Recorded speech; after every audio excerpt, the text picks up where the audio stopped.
सुजानगढ़ के इयारा गांव में एक स्कूल में कराए गए विकास कार्य के लोकार्पण में पूर्व केंद्रीय मंत्री किसान आयोग के अध्यक्ष सीआर चौधरी ने आरएलपी नेता हनुमान बेनीवाल को बड़ी नसीहत दिलाई। पत्रकारों से बातचीत करते हुए चौधरी ने कहा कि अगर बेनीवाल को राष्ट्रीय स्तर पर अपनी पहचान बनानी है तो अच्छी व्यक्तिगत टिप्पणी से बचना चाहिए। उन्होंने कहा कि सरकार के अच्छे कार्यों का साथ दें, तारीफ करें, अगर कुछ गलत होता है तो विरोध करें, लेकिन हर मामले में व्यक्तिगत टिप्पणी, राजनीतिक टिप्पणी करना ठीक नहीं है। बिदासर इयारा ब्लॉक के राजकीय माध्यमिक विद्यालय में गुरुवार को भमासा चेनाराम रामेश्वर लाल द्वारा 1 करोड़ 80 लाख रुपए की लागत से बनाए गए भवन का लोकार्पण हुआ। कार्यक्रम में मुख्य अतिथि के रूप में पूर्व केंद्रीय मंत्री, राजस्थान सरकार किसान आयोग अध्यक्ष सीआर चौधरी सहित अतिथियों ने भवन का लोकार्पण किया। इस दौरान सीआर चौधरी संबोधन कहा कि बच्चों को हर तरह से नशे और ड्रग्स से दूर रहना चाहिए। उन्होंने कहा जीवन में व्यक्तित्व निर्माण का सबसे बड़ा महत्व है, इसलिए देसी सात्विक भोजन करना चाहिए, बड़ों का आदर करना चाहिए, भाषाएं सीखनी चाहिए, अच्छा पहनावा जरूरी है। सीआर चौधरी ने आदि युग में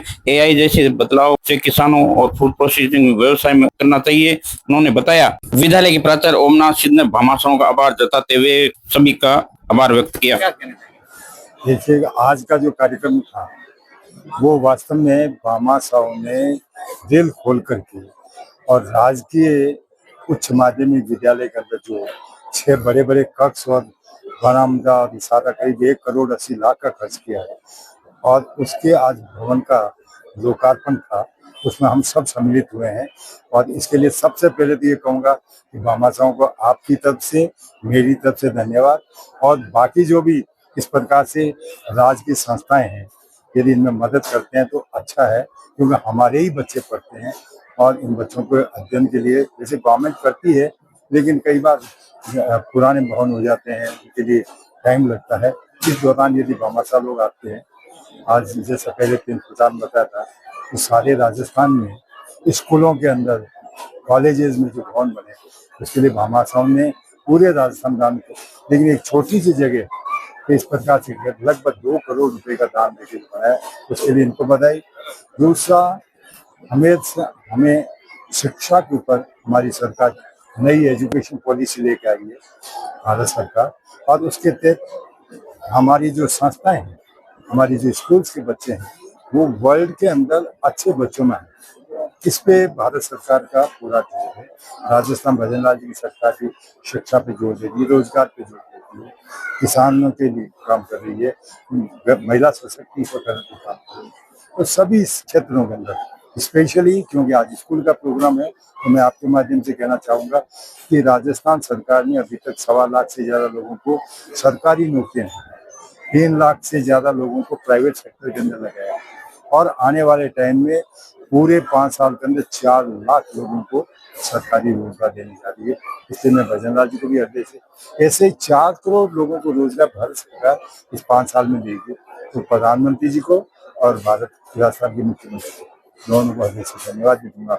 एक राजनीतिक सवाल है, हनुमान बेनीवाल की टिप्पणी कर देते हैं, आप पे भी कर देते हैं, क्या कहना है? देखिएगा, कौन क्या टिप्पणी करता है, मतलब जिनकी जैसी फितरत होती है वैसे करते हैं। बाकी अच्छा काम करना चाहिए। मेरा तो उनको भी आपके माध्यम से सलाह है कि इस प्रकार की राजनीति में ओछी टिप्पणी नहीं, जहाँ राजनीति में अच्छा कार्य हो रहा हो उसकी प्रशंसा भी करना सीखे, और जहाँ गलत हो रहा है वहाँ अपोजिशन का काम है जागरूक करना, बजाय व्यक्तिगत टिप्पणियाँ या ओछी टिप्पणियाँ। इस प्रकार की चीज़ों को शोभा नहीं देता। और यदि वास्तव में उनको अपने आप को बड़ा राष्ट्रीय नेता बनना है तो उनको इससे थोड़ा बाज आना पड़ेगा।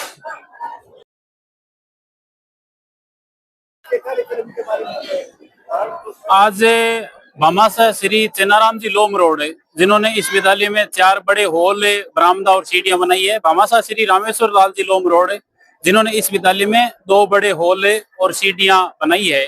इसके अलावा इन सब में 75 इंच के डिजिटल पैनल लगे हैं, स्मार्ट टीवी जिनको बोलते हैं, इंटरेक्टिव बोर्ड, वो लगे हैं। इसी के साथ ये विद्यालय चूरू जिले का पहला विद्यालय बन गया जिसमें कक्षा 1 से 12 तक सब में डिजिटल बोर्ड लगे हुए हैं। भामाशाह द्वारा बनाए गए इस भवन का लोकार्पण आज किया गया था। माननीय अध्यक्ष राजस्थान किसान आयोग सीआर चौधरी साहब के नेतृत्व में इस भवन का लोकार्पण हुआ। उनके साथ जगन्नाथ जी गुरडक, जो पूर्व प्रधान लाडनू, और रिद्धकरण जी लोमरोड एवं भामाशाह परिवार के साथ ही आसपास के गणमान्य नागरिक के शिक्षक, शिक्षा अधिकारी और विद्यार्थी अभिभावक के उपस्थित थे। राजकीय बगड़िया उप जिला अस्पताल सुजानगढ़ ने चिकित्सा क्षेत्र में नई मिसाल कायम की है। राष्ट्रीय स्वास्थ्य मिशन द्वारा 8 जुलाई 2026 को जारी राज्य स्तरीय रैंकिंग के अनुसार सुजानगढ़ अस्पताल ने 77.6 में सर्वोच्च कंपोजिट एवरेज स्कोर करके राजस्थान के सभी मॉडल अस्पतालों में सर्वप्रथम 1 रैंक का स्थान हासिल करते हुए इतिहास रच दिया है। डिजिटल सफल की उपलब्धियां खास तौर पर है। अस्पताल की सफलता की नींव अक्टूबर 2024 में डॉक्टर डेस्क की शुरुआत हुई थी।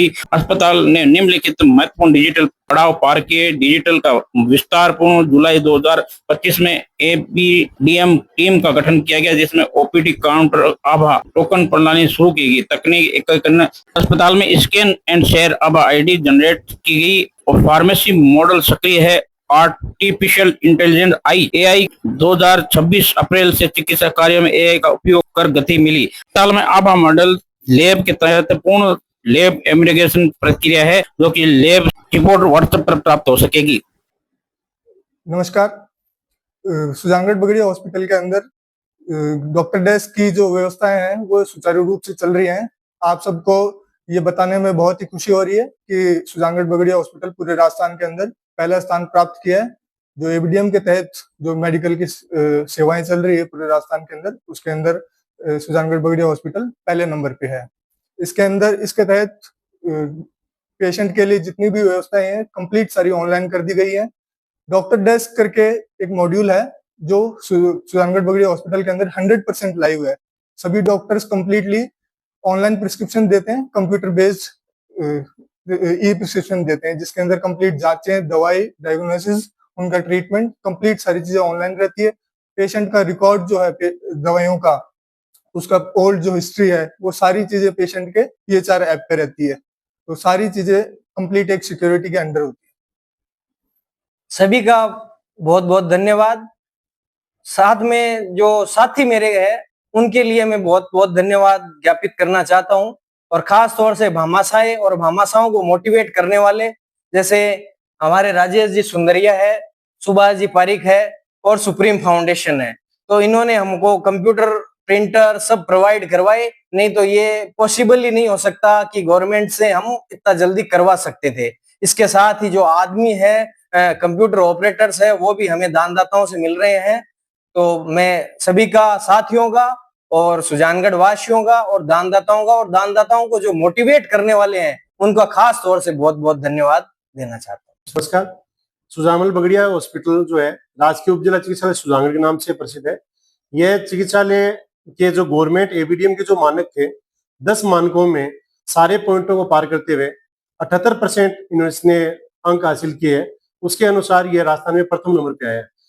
जो इनके अंक के पॉइंट है वो पॉइंट इस प्रकार से: सभी डॉक्टरों की डॉक्टर डेस्क चालू होनी, जितने भी स्वास्थ्य कर्मी है उन सबकी हेल्थ प्रोफेशनल आईडी बननी, उसके अलावा आईपीडी, ओपीडी जो आउटडोर पेशेंट होते हैं, दिन में जो ऑपरेटर जो पेशेंट दिखाते हैं डॉक्टरों को, वो सभी पेशेंटों की आभा आईडी से पर्ची जनरेट होनी।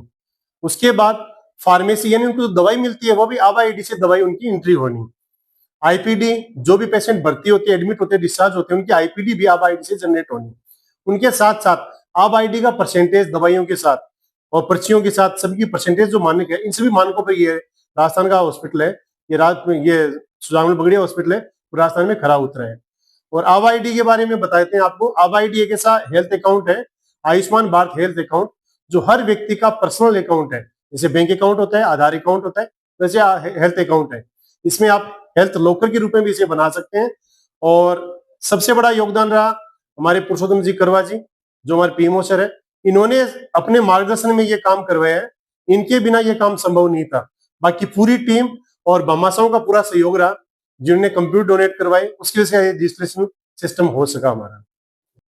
Director of rescue zonal centre Ahmedabad की टीम ने कार्रवाई करते हुए गोपालपुरा रोड पर कार्रवाई को अंजाम देते हुए 4 लोगों को तस्करी करते हुए हाथी दांत के 6 नग बरामद किए। क्षेत्रीय वन अधिकारी ओकेश यादव ने बताया कि उक्त टीम ने कार्रवाई करते हुए उन्हें सूचना दी। सूचना पाकर मौके पर पहुंचे यादव ने बताया कि अब तक खिलाफ forest wild life protection act के तहत 1072 के तहत कार्रवाई की जाएगी। कानून एक्ट है। यादव ने बताया कि 6 नग हाथी दांत वजन 10 किलो 800 ग्राम जिनकी अनुमानित कीमत बताई जा रही है 20 लाख रुपए की आसपास की। दोनों आरोपी बिदासर एक तारानगर एक कोटपुतली का बताया जा रहा है। वहीं मौके से आरोपियों से कार व बाइक भी बरामद कर ली गई। ताल छापर के वन्य अधिकारी ओकेश यादव ने पूरी जानकारी देते हुए बताया।